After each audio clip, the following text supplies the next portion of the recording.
করে আমার বাজান গাইল দুইটা গান। ধন্য বাবা ধন্য বেটাটাকে ধন্যবাদ জানাইলাম। আমার কাছে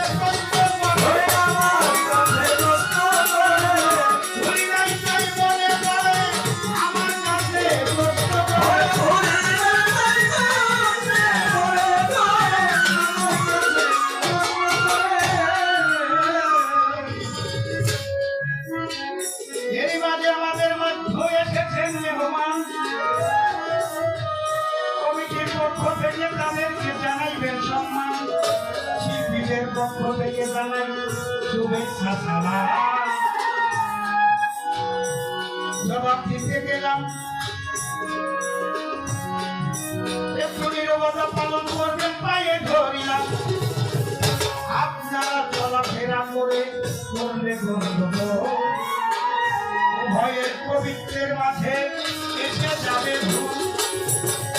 এমনি ভাবে সবাই মিলে থাকলে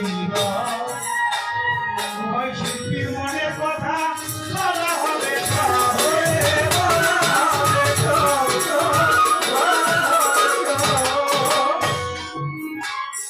সুর কীর্তন আর কথা কীর্তন দুইটাই কীর্তন হয়।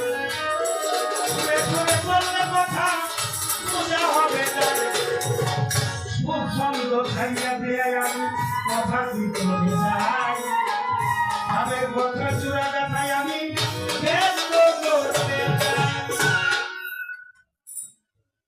এমন জায়গায় বাবাজি প্রশ্ন করছো তুমি, ইউটিউব হইতেছে, এ কথাগুলো যদি অনেক শিল্পী আছে এটা বলে দিবে সহজেই। ছোলা টোলা তো বাজারে বিক্রি হয় না, এটা মারফতের মারফত।